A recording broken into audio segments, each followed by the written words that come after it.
Dans un autre texte valentinien, l'Évangile de vérité explicite cette référence au nom du Sauveur en référence à l'épître de Paul aux Philippiens, à propos du nom qui est au-dessus de tout nom, un nom qui sert à valoriser le nom imprononçable de Dieu, les 4 lettres hébraïques qui forment son nom, avec des spéculations sur le sens de ces 4 lettres, comme dans les cercles ésotériques de la mystique juive.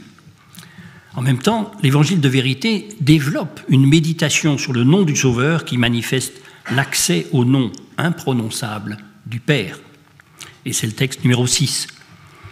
Le nom du Père est le Fils, c'est lui qui, dans le principe, a donné nom à celui qui est sorti de lui, qui était lui-même, et il l'a engendré comme Fils. Il lui a donné son nom qui lui est sien propre, lui à qui sont toutes choses qui sont auprès de lui le Père.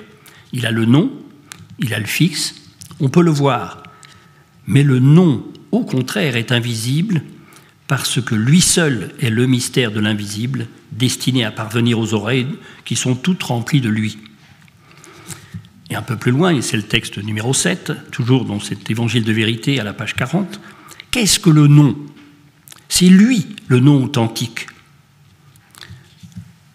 Il est en effet le nom qui vient du Père, c'est lui qui est le nom propre. Il n'a donc point reçu le nom à titre d'emprunt comme les autres, selon le mode particulier suivant lequel chacun d'eux est produit. Celui-ci, au contraire, est le nom propre. En grec, kurion onoma.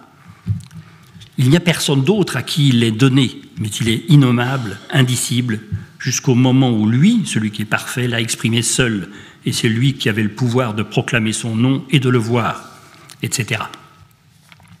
Ces quelques lignes extraites d'un chapitre qui couvre au moins 3 pages sur le même sujet montrent, s'il le fallait, combien les valentiniens développent une théologie chrétienne inspirée des textes bibliques et des doctrines chrétiennes anciennes en cours de formation. On pourrait même penser à Moula Sadra dans certaines pages sur les noms divins. On pourrait l'illustrer avec bien d'autres textes encore. Retenons que l'Évangile de vérité est un bel exemple de création au début du second siècle d'un traité qui ressemble à une homélie ou à un enseignement sur la christologie ancienne. Le Fils est le nom du Père et seul le Fils donne accès au nom du Père.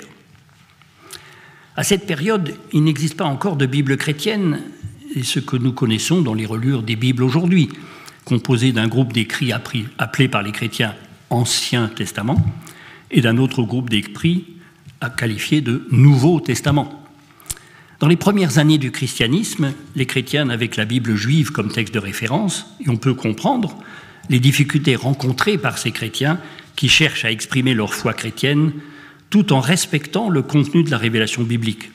Les valentiniens étaient conscients de cette lourde question, comment lire en chrétien la Bible juive ? Et c'est Ptolémée, le disciple de Valentin, qui a consacré ce traité sur ce sujet en réponse à la préoccupation d'une certaine Flora.